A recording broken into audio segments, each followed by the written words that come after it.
Getting Things Done by David Allen, his writing centers on productivity in terms of work and personal life.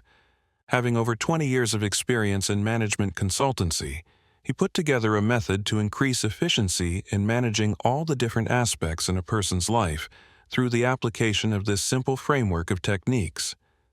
The aim of the reader would be to have control over the entirety of inputs he encounters while keeping his mind free from anxiety and stress. The method he discusses is based on the principle that the trivial, too significant things that occupy the mind impede productivity. These, therefore, must be placed elsewhere in a systematic way that is still easily accessible when needed. While the method he proposes, according to him, is common sense, it is not something that is commonly practiced. He mentions in his book that he wishes to see this method implemented widely in organizations and personal life. The author begins the first part by bringing light to the dilemma of people who have more than they can handle on their plates. This, he says, is due to the changes in the work environment and no new methods for handling them. Allen gives an overview of the method needed in handling the everyday commitments that must be addressed. These tasks must be put through 5 stages that are done to free the mind and make progress on work for more complicated tasks that take more than simple actions. The author then describes another set of phases to get things done. According to him, these are processes that the brain naturally does, whether consciously or subconsciously. The following part of the book discusses the method in detail. It begins on how to set up the workspace needed to start the application of his techniques. He then goes into the method of collecting inputs, where he stresses the importance of putting things out of the mind to facilitate focus, as well as the scope of the things to be collected, once the collection is finished processing. The inputs comes next. This is a decision-making stage where results desired and actions related to the inputs will be determined after determining actions. It also discusses how they will need to be organized. Organizing will be dependent on the type of action needed to accomplish the tasks. The book also stresses the importance of reviewing the organized inputs it gives you. Some ideas on the right thing to review at the right time. It emphasizes the importance of updating and emphasizes the need for comparing your commitments against your goals when the review is done. The next step mentioned in the book is carrying out the actions. Deciding the right things to do at the right moment is a critical aspect that is also discussed by some models that the author mentions for projects that involve a number of actions. The importance of the right type of planning is also mentioned in the book. In this chapter, some tools that will help with planning are also suggested. The last part of the book is about the benefits of the key principles of the method discussed. The power of the collection phase is emphasized in terms of its benefits personally and in organizations and relationships. It is also the key factor that helps promote peace of the mind. Where the power of next action decision slides is also discussed aside from being effective in its execution. The author mentions its benefits. The final chapter is about the importance of outcome focusing. It also mentions the relation between actions and visions. While these seem simple enough, there are a lot of details involved to implement this method in order to know them and experience the peace of mind and productivity. The method promises, please feel free to read on the art of getting things done, a new practice for a new reality. The author opens this chapter by saying that an individual can have many things to do, but still be calm and level-headed. Although most thriving professionals may already know how to handle this, many people need to learn how to organize how they manage the workload.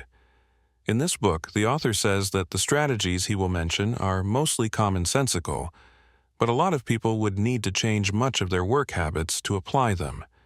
He says that this system is basically about compiling everything that has to be done and training yourself to decide the first steps to make in order to know what to do next. The chapter tackles the problem, the promise, the principle, and the process in terms of work in the discussion. There is no distinction between tasks done for the peer person's job and tasks done for his personal life. The method is applicable in both cases. The problem feeling that there are too much work and insufficient time to deal with it. The problem with work arises from a number of situations.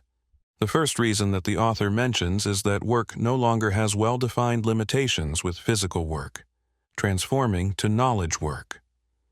The work process is no longer as simple as plowing fields or packing boxes.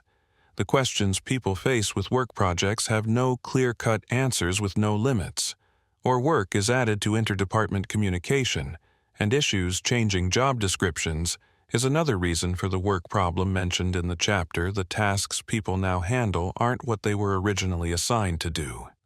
This is because companies keep morphing and expanding, and professionals now don't limit themselves to just one job path. Another contributor to the dilemma is the outdated tools for organizing notepads. Planners and to-do lists can no longer keep the tasks people need to do in a systematic manner. The author also mentions that looking at the big picture by focusing on end goals is no longer effective. The reasons are that there's too much daily work to focus on big things. Fear that the goal may not be achieved and stress that develops from such big goals. The promise centers on the mind, like water state of mind, that martial artists and athletes undergo when they are in their best condition. He says that there is a state is likened to how water reacts when a pebble is thrown with just the right amount of reaction. Overreaction or underreaction to things that need to be done does not end well in terms of work. This is the state of feeling calm and highly concentrated, while being efficient with tasks. He claims that the book can help a person enter this state of mind at will. The author mentions that the principle behind the stress felt by individuals comes from the open loops, or thoughts that linger in the mind about things that need to be done or changed. It could go from simple to complicated tasks, such as replacing a sharpener, to addressing world starvation in order to clear your mind. These must be dealt with to deal with these open loops. The author says to put them out of your mind by way of a collection bucket. Next is to define what you must do to complete the task. Thirdly, organize them into a manner that you will always look into to practice this. The author suggests jotting down something that's weighing most on your mind, like going on a vacation or a project. Next, write down what you want as an end result. Finally, write down the very first thing you have to do to get this result. Like making a call or buying something, this simple process makes the task visible and seems doable. Thinking about end results makes it easier to identify work to be done. The author stresses the importance of keeping open loops out of your mind. This is because if these don't go into a system outside of your mind that you will always look at, these will continually bother your thoughts and waste your time and energy. Having these makes you feel that there are too many things you have to accomplish the process. The process that the author mentioned to help you become effective, calm, and concentrated is by keeping everything out of your thoughts. In order to do this, you have to manage your actions, not time information or priorities.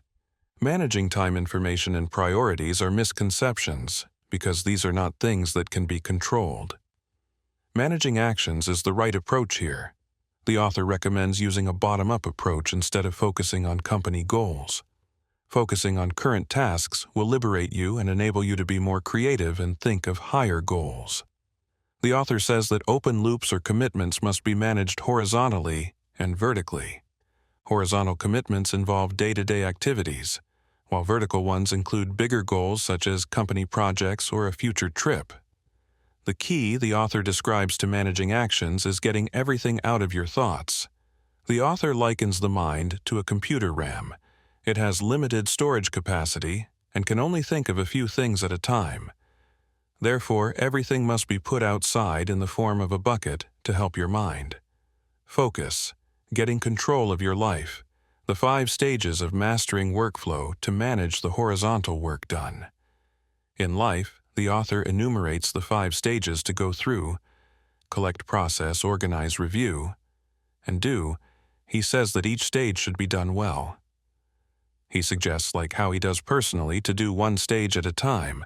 Collect in the collection stage. It is important to collect everything. Anything that has a should must be represented and put in the collection bucket. It includes everything and anything that you feel should be changed or done. It could be emails that need to be addressed, ideas that need to be implemented, or old devices that need to be fixed. Anything that is not yet done is considered an open loop. The collection bucket, mentioned in the book, is somewhere out of the thoughts he It could take the form of a real basket paper, electronic notes, voice recording email, or high-tech mechanisms. In order to be successful, the book mentions that collection must satisfy 3 conditions. 1, don't leave. Any open loop in your thoughts, having some in your mind and some in your basket, will make the process ineffective, as this leaves stuff nagging at your thoughts and prevents you from being relaxed and in control. 2, just have enough collection buckets, since it is something you would need to view regularly. It shouldn't be too much and found scattered everywhere. 3, empty out the buckets on a habitual basis. The author likens not emptying your buckets to having trash cans that aren't emptied out. What goes into the bucket must come out by being accomplished. Process. After the collection stage is in the process stage, the first thing to do is to ask 2 questions. What is it? And is it actionable? This is where the open loop branches into yes and no categories. If the answer is no, the author says that it can be any of the 3 useless or later. And for reference, if it is not something you need, then throw it out. If it is something that cannot be done at the moment, save it for later. If it is some data that might be needed in the future, save it as a reference if the answer is yes. Determine what you want as a result. And then the very first thing you have to do to get there. The action could be as simple as calling someone, or more complicated, like research, but it is something you do physically after determining the outcome. And next action, the open loop can fall into 3 categories. Do it, delegate it, or defer it. If it is something that can be done immediately, and for only about 2 minutes, then do it immediately. If it is something someone else has to do, then delegate it to that person. If it is something that cannot be done within 2 minutes and you have to do it yourself, then do it later. If the loop requires more than 1 action, then it goes to another category for projects organize. In order to keep track of these loops with their corresponding actions, they must be organized into lists. The book says that loops that need more than 1 action must be put separately into a project list in no particular order, since the projects usually need other supporting documents that contain information. These must be organized according to the topic and put away with your reference files as long as you have a reference list. These can be easily accessed when needed. However, if the project you are working on needs these 5 files many times, and urgently, then it is best to keep them nearby for open loops that don't fall into projects category. The author says to organize them into the calendar next action, and waiting for lists. Things that need to be done on a specified day or time can be listed in the form of a calendar, which can be further subcategorized. Meetings or appointments are usually set at specific hours. Some things don't have to be done at specific times, but at specific dates. And there are also data that are relevant to specific dates. All these can be listed in a calendar to set reminders. The next actions list mentioned includes things that you have to do as soon as you can, but do not have to have set deadlines. You can have them in a list that you review regularly. You can then accomplish them in your free time. The waiting for list contains the actions that you have delegated and need to follow up on for things that are non-actionable. Those that are useless must be thrown out. Those that may be done later can be listed into things that you may do someday, and things that need reminding by a someday may be listed on a tickler file or calendar. Those that contain only probable useful information must be kept as reference materials, either by topic or as general information review according to this chapter. Listing things to do is different from remembering it when necessary to manage work. It is therefore important to review the lists weekly. The author stresses that your calendar must be reviewed frequently, and what has been done must be crossed out next to review. Are your next actions list projects waiting for, and someday maybe less to review, means to check if you have more things to collect and process, to check the system and to keep lists up to date. The do stage of workflow management consists of deciding what to do and not to do at a time. Here the author lists 3 models to use in making decisions. The 4 criteria model for choosing actions in the moment, the 3-fold model for evaluating daily work, and the 6-level model for reviewing your own work to decide what to do according to the first model first. Ask whether where you are and what you have is relevant and useful. to the task next is, do you have time to do it? Do you have the energy to do it? Finally, having these resources, what task would you benefit most from doing? At the moment, the threefold model lists 3 types of tasks you would usually do first are those that you already listed as next action that you have decided to do beforehand. Second, are your tasks that you did not expect but just come up and you decide they need to be done. Third is determining more tasks that you need to do at the moment or in the future while you are emptying out your collection bucket. The last model organizes tasks to be done in terms of proximity to your job, current actions, include the tasks to be done at present, current projects, or those to be done soon, which has actions you probably have currently. The next level involves your responsibilities, which may include tasks you want to accomplish since it is within your job description. Further along are goals you have for the next 2 or 3 years after. These are goals you want to achieve within 3 to 5 years. Lastly are tasks that need to be done to accomplish life goals or company goals. Getting projects creatively underway, the 5 phases of project planning.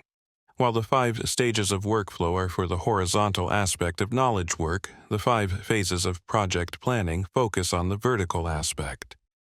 In this chapter, the author focuses on the natural method of planning, which is following how your brain naturally plans things, but first he mentions the other 2 methods, which are the unnatural and reactive methods.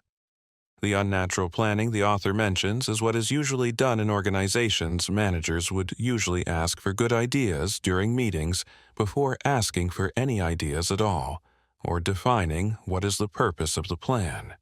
This is also observed when asked to make outlines before writing reports, and defining objectives that are not followed through. The reactive method is when people don't plan at all and just act later. They realize their need to organize, but fail, and end up needing to think of plans.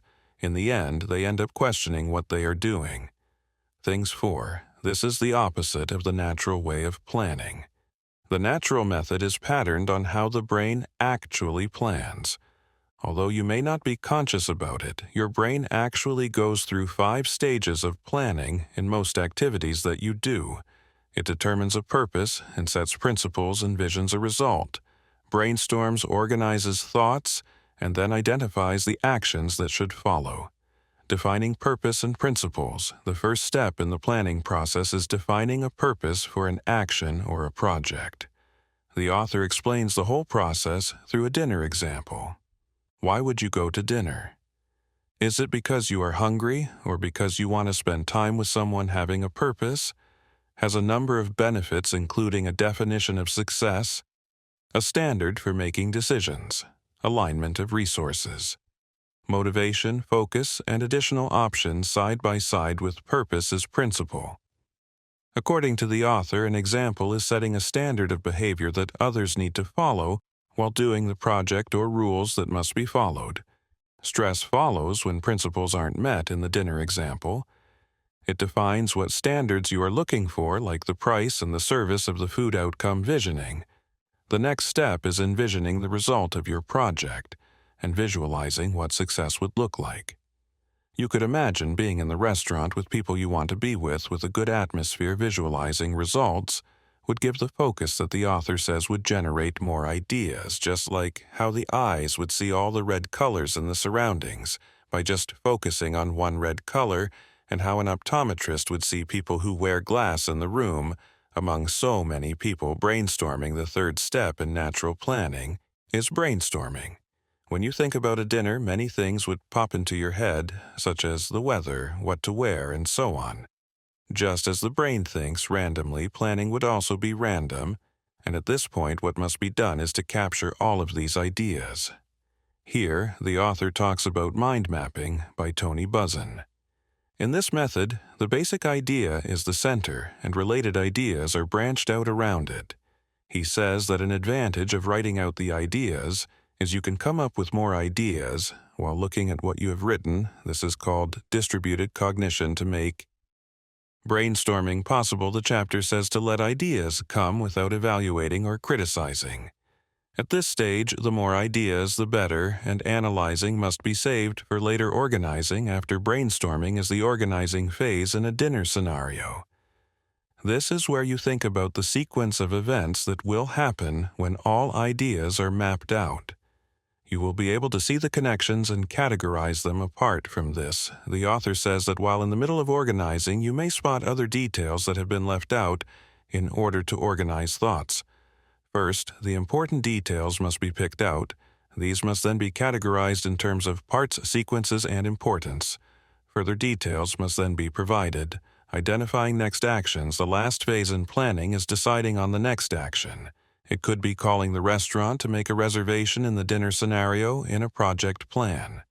There are two things enumerated that need next action decisions: next action for moving parts and next action for plans and projects. There are many aspects involved that can be done at the same time. Each of these parts may progress by determining the next actions to take for each one. There are, however, aspects that depend on another action being done first before moving on. There's also next action for plans, when more planning is needed. The author suggests planning until you can get the project out of your thoughts. If there are unclear things, insufficient action, or other problems along the way, then brainstorming, envisioning, and other phases must be revisited. Practicing stress-free productivity getting started. Setting up the time, space, and tools after discussing the concept of the management workflow.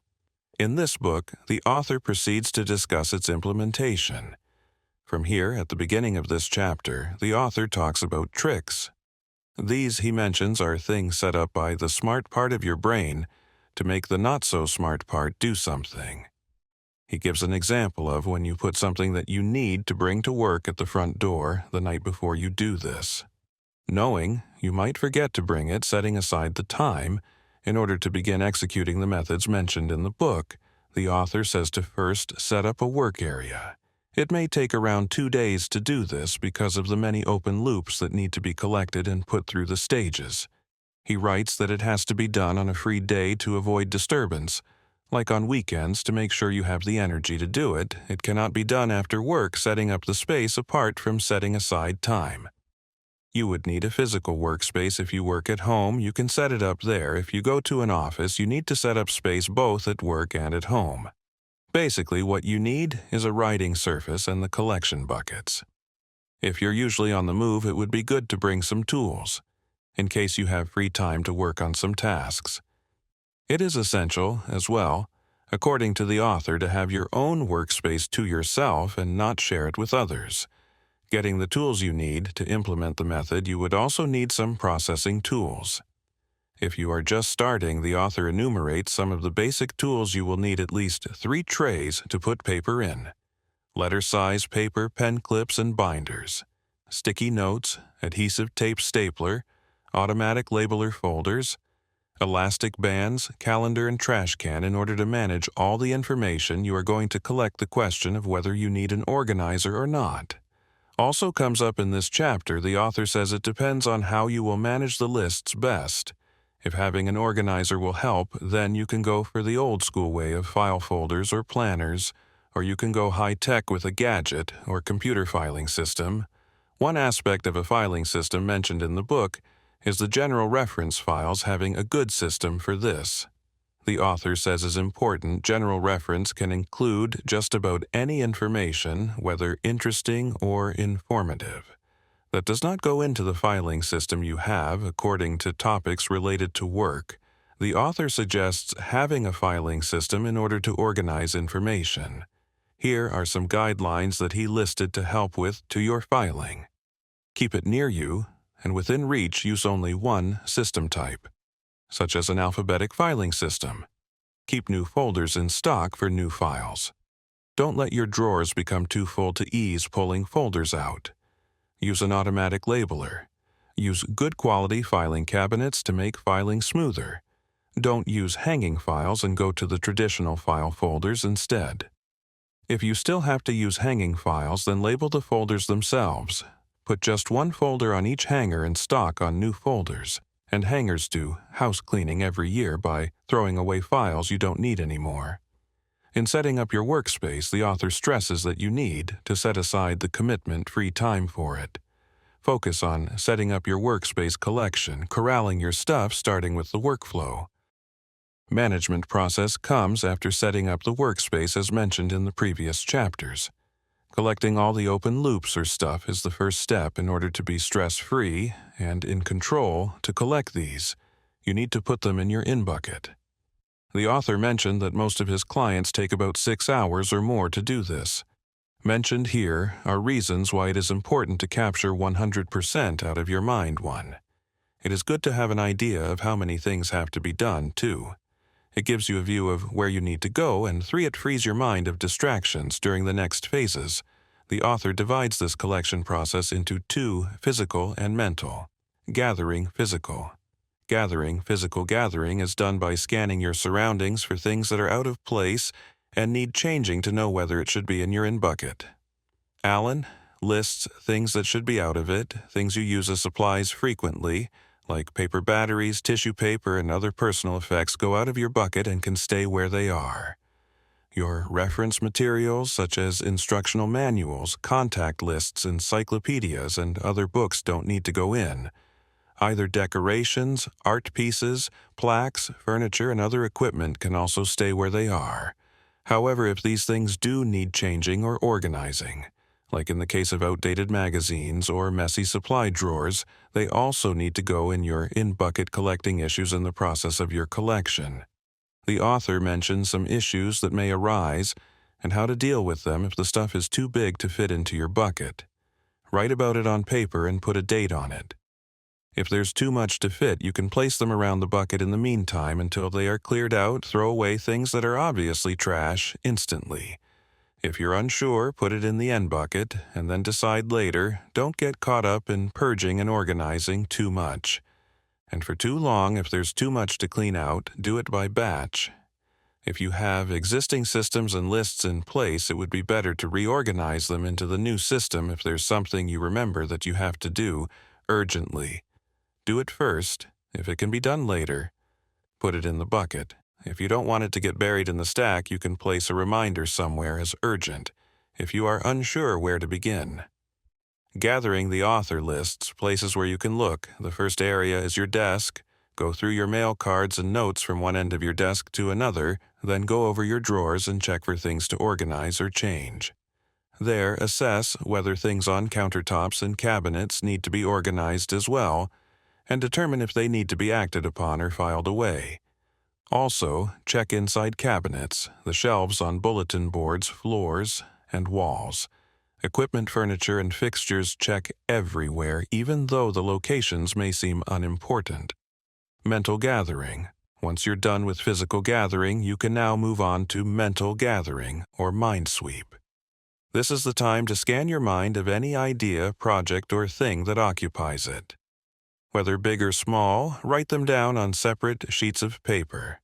In this chapter, the author includes a trigger list that can help you remember things you might have missed out. Some include professional-related words such as projects, colleagues, communications, to make writings, to finish or submit meetings that need to be set, financial banks, customers, and so on. There are also words that are personal, like family places to go, phone calls, upcoming events, home, household errands, healthcare, etc., the inventory. The author also suggests putting other listed tasks and downloaded voicemails in your in-bucket emails also belong in it, but there's no need to print them out. The author ends the chapter by reminding that all these things should not stay in the in-bucket processing. Getting in to empty, emptying out the in-bucket doesn't mean actually doing all the tasks you have collected. It means letting them go through the process by determining what they are, their meanings, and then deciding what to do with them. At this stage, 5 things will be accomplished, the useless will be thrown out. Some actions will be done if they take less than 2 minutes to do some stuff, will be assigned to others. More than 2-minute actions will be put into an organized system, and projects will be identified. This stage is best shown in a window diagram in the book processing guidelines before proceeding to process stuff. There are some guidelines to follow that were mentioned in this chapter 1. You must process the item on top. You should not try to scan the stuff in your in-bucket for priority or interesting things to do, since you will be going through all of it anyway. Start from the top to bottom. Another guideline is processing one at a time. Whatever you pick out on top must be focused on first before getting another thing to process. The only exception to this rule is multitasking individuals who need a minute to think about things before making decisions, but can at the same time decide on something else. The third guideline is that whatever goes out must never go back in, since it is not actually doing and just deciding what to do with your stuff. It should not go back into the collection bucket once you take it out. Decide on it and move it to where it belongs. What's the next action? When you've determined what the items are, the next thing to do is to decide on what first action you need to take to accomplish them. Here the diagram shows that this stuff is funneled into actionable and non-actionable items. No action. If there is no action needed, the items could be for trash.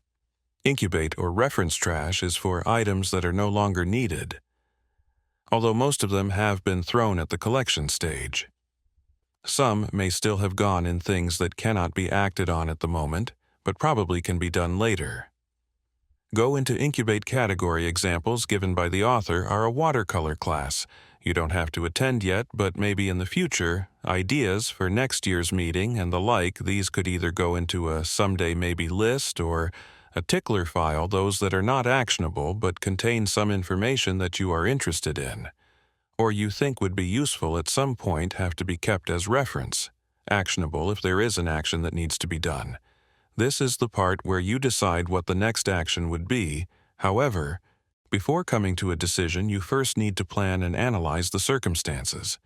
An example given is cleaning a garage, although it would be obvious to just go there and start cleaning. There could be an appliance in the way that you would need help with. So the next action in this case would actually be asking for help. The next action is the very first thing your body does, and is something you can see when the next action is determined. Your stuff is further funneled into do it, delegate it, or defer it. Do it if an action can be done within 2 minutes. You should do it immediately. Don't save it for later if it has to be done. Eventually, this was useful for one of the author's clients who usually had hundreds of emails a day before he practiced this. He put off addressing his emails and accumulated them to thousands. 2 minutes is not the iron rule, but just a guide, depending on your own time available. Delegate it if the action would take longer than 2 minutes, and it isn't something you have to do yourself. Then delegate it to the person who is responsible for it. The author mentions that this is not necessarily to people under you. It could be to another department or your boss. You can send him an email, write a note, send a voicemail. Tell him during a meeting through phone or in person for record purposes, and for the person to do it at his own time. Email would be most preferable if you need to know the outcome of your delegated tasks. Then a record should be kept in a waiting for list in the organizing stage later, as well as the date of when you passed on the task. Defer it if the action takes more than 2 minutes for you to do. Jot them down and stack them for now until you go through the organizing stage identifying projects. Projects are the stuff that would require more than one action to complete them. The author says that these projects must be put on a projects list to keep track of them. He mentions that this does not mean they are prioritized, but they must have an appropriate place, organizing, setting up the right buckets. There are 7 categories of stuff listed in the organizing Phase 1 scheduled activities and info on Calendar 2 as soon as possible. Category 3. Lists of things you are waiting for. 4 projects and categories and their 5 supporting materials. 6 references and 7 someday may be category. According to the author, your stuff must be strictly where it should be. Otherwise, you will lose trust in the system and divert your needed focus to secondary necessities in order to keep track of all of these. You will need to keep lists and folders, store your references and materials. And folders, your list can be a folder with notes on similar items, a list that comes with a planner or a digital list. Actions that go on your calendar for actions that are deferred. They can be either actions that must be done on specific days or at specific times, or those that can be done as soon as possible for this category. Only. Stuff that absolutely needs to be done on the day or time indicated must be listed. It is something that you just want to do on a specific day but can be moved to other days, then this is not where to put it.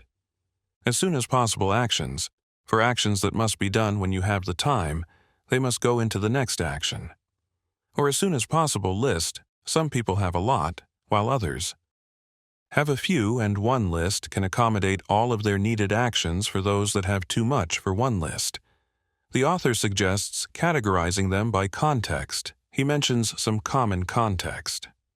Next actions can be under calls at computer errands, office home agendas, and read review waiting for list actions that needed to be done by others but have results that you need will go to a waiting for list. The author mentions that items in the list of next action and waiting for can go from one list to another and back, since the three mentioned lists are about action-based commitments. The author inserts that in order to set a reminder for such actions, some of the things themselves could serve as reminders. This is true for tasks that are paper-based, like magazines to read and bills to pay. Tasks that are email-based also fall into these things for emails that authors suggest creating different folders for the emails based on the task you need to do for them, such as waiting for or action folders, project lists. The fourth category, which is the projects list, does not include plans and details regarding your project. It includes all the commitments and next actions for the different aspects of the project, and in order to make it effective, it must be reviewed weekly. Whether to have subcategories or just one list is up to you. Some subcategories may be personal work-related, delegated, or by-type project support materials. Materials related to projects should be placed in separate folders according to the author. These shouldn't be used as reminders for the projects themselves because it could make you feel overwhelmed.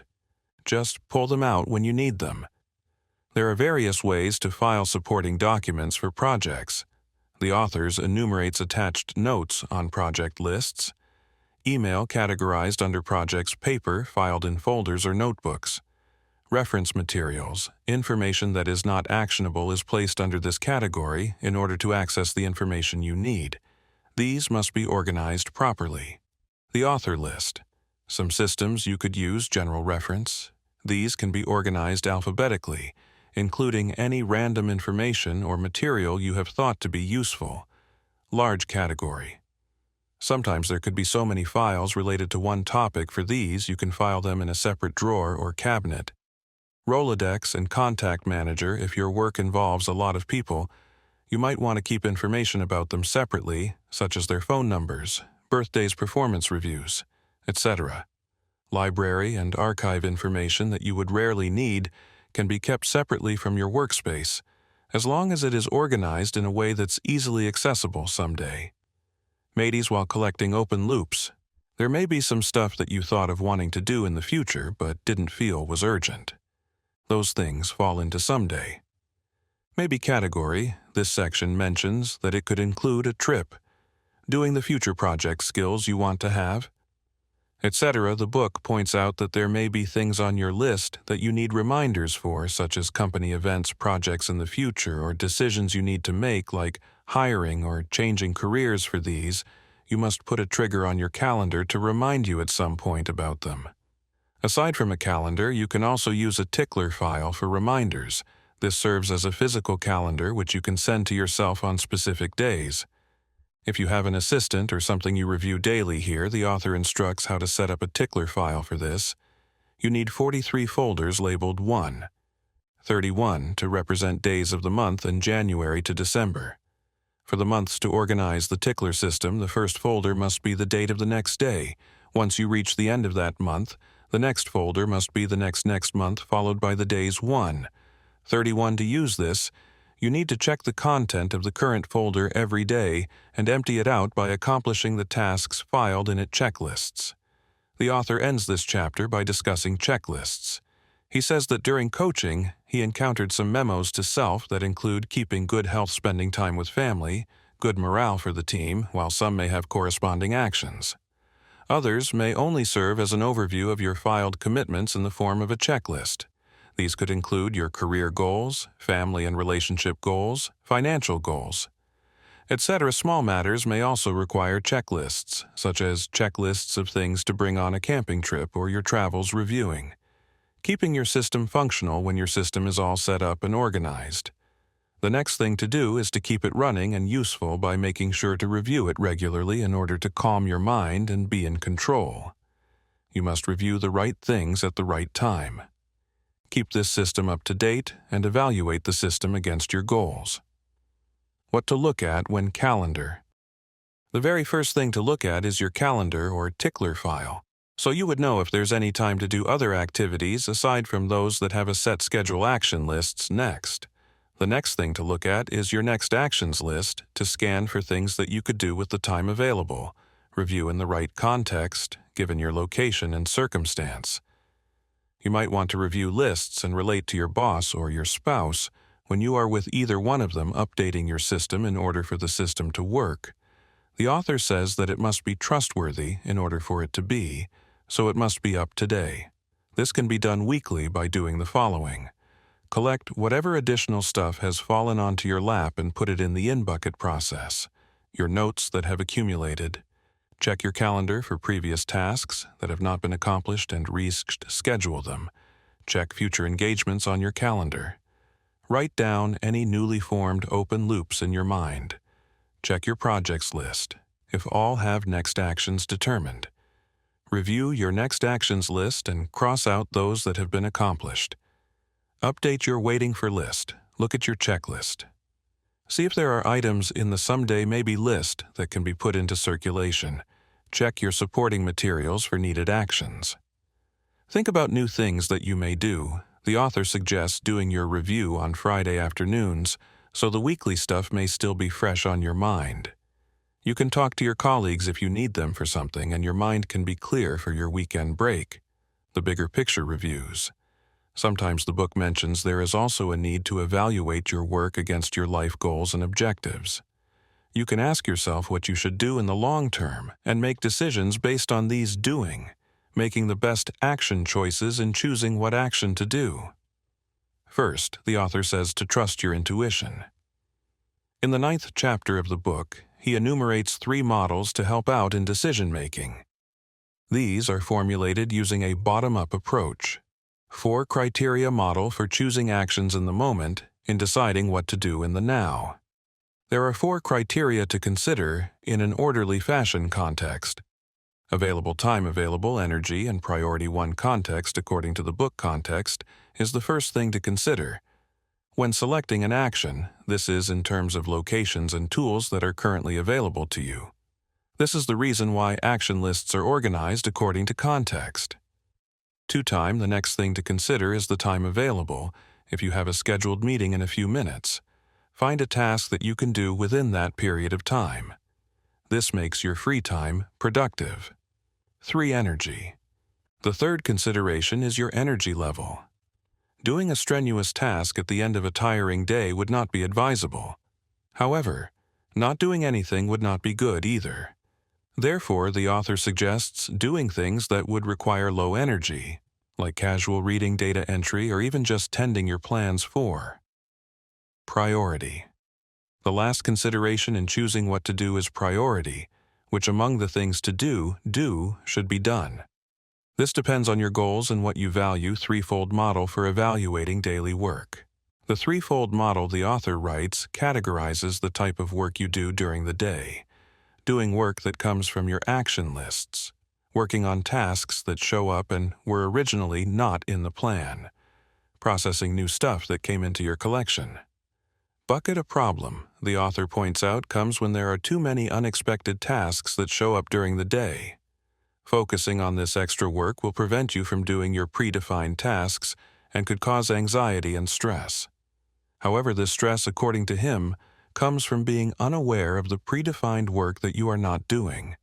So to prevent this situation, you have to keep reviewing your work and decide what has to be done first and what can be done later. According to your intuition, you can assess whether the extra work that comes has to be done before or after you're done with the planned work. You can then adjust to doing your work according to the time left in between tasks. 6-level model for reviewing your own work. The 6 levels in the 3rd model list. Your priorities in terms of altitude from top to bottom. This model lets you evaluate if what you are doing aligns with your priorities. In another sequence, it helps you determine what you will have to do to achieve your goals. An example is, if your work is not going to get you to where you want to be in the next 5 years, then you should reconsider 50,000 plus feet. Life 40,000 plus feet, 3 to 5 year vision, 30,000 plus feet, 1 to 2 year goals, 20,000 plus feet areas of responsibility, 10,000 plus feet, current projects, runway, current actions. While the life goal is the most important, the author suggests taking a bottom-up approach to avoid frustration and to have flexibility. First, focus on the open loops you have collected. And when you get used to doing this and feel more in control, you can handle projects with greater ease.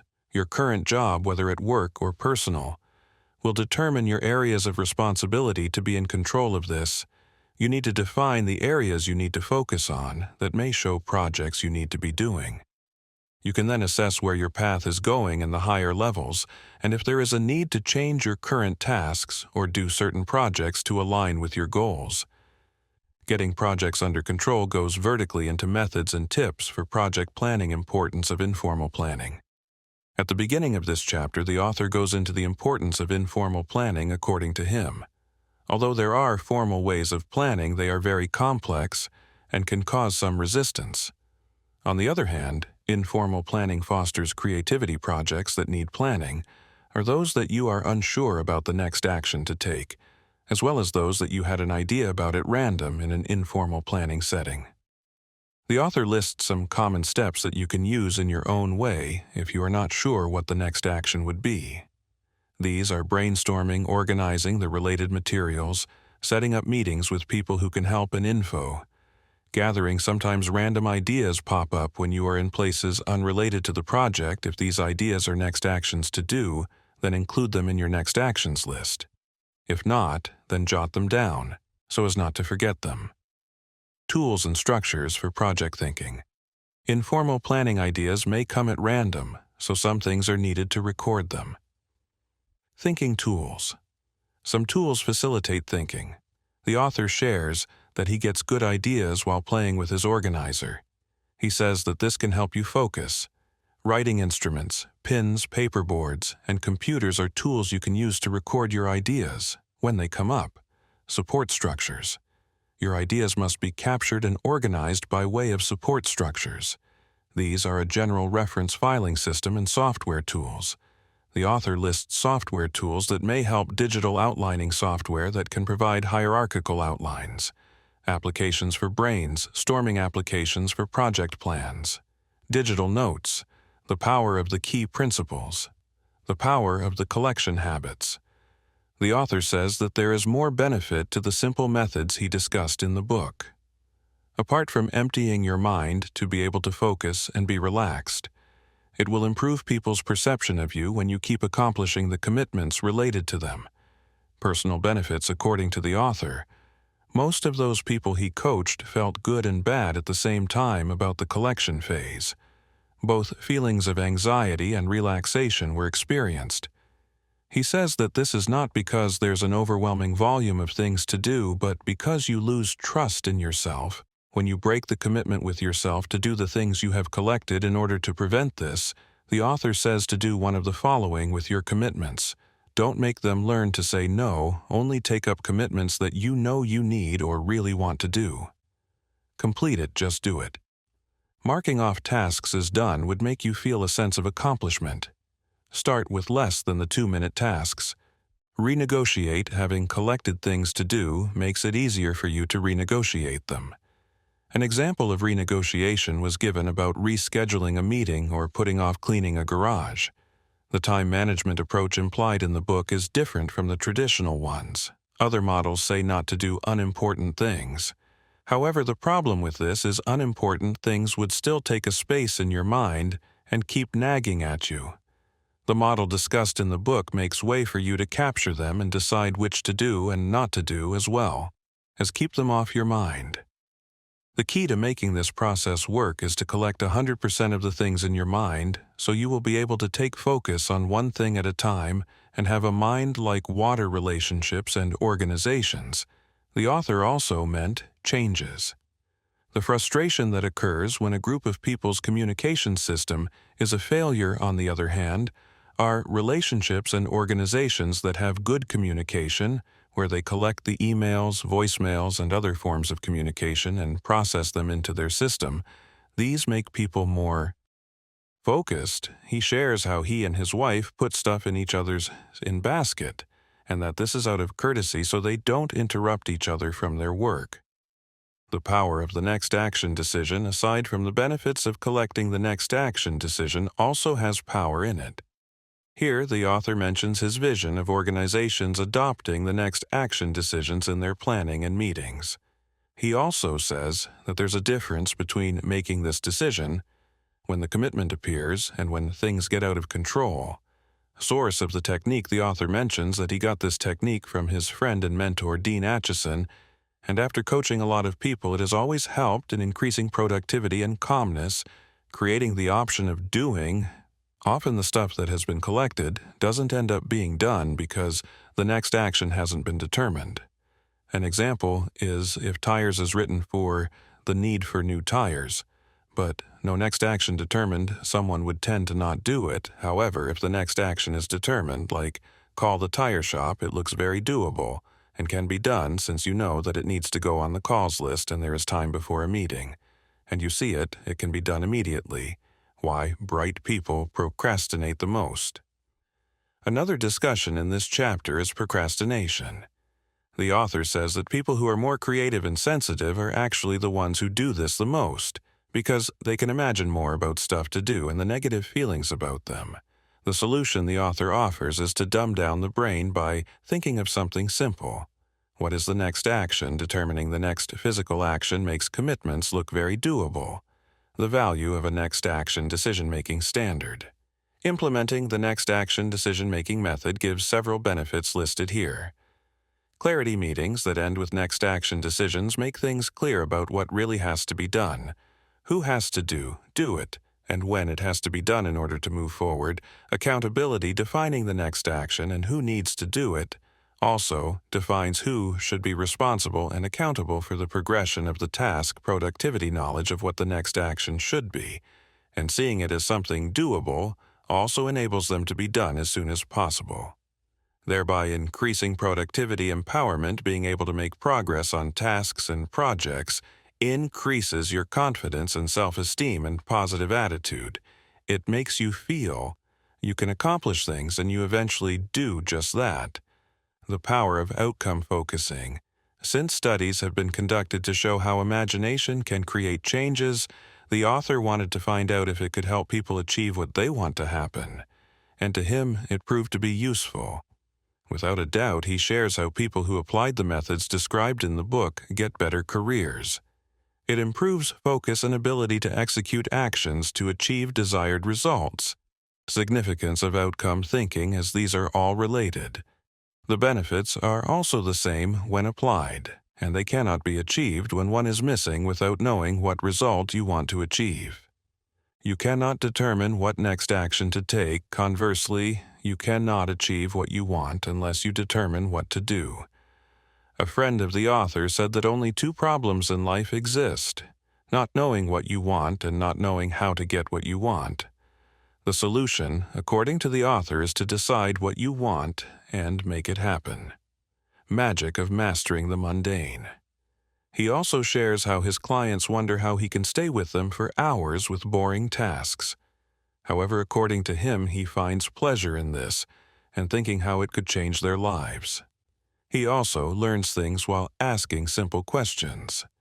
Accomplishing simple things will bring unexpected positive results. The power of natural planning, according to the feedback he received from his clients, the application of the natural method of planning in their meetings and discussions showed positive results. This, he says, just confirms the following: the natural way of thinking is an effective way to get things done. A positive organizational culture, the feedback he receives, also indicates that just following the simple principles in the book has resulted in fast and easy execution when multiple questions in the meeting rooms change to the basic why to do it. What would it look like, and how to start? More things are done quickly, and people become empowered. Progress from simple tasks to collecting and processing of in-buckets show in the organization as a whole, and productivity rises, as the author put it before the book, was all about principles and methods that are very simple and commonsensical. The goal of the book was to provide a simple approach to managing your work, both professionally and personally. In the process of management, it should be done in the most productive and relaxed manner.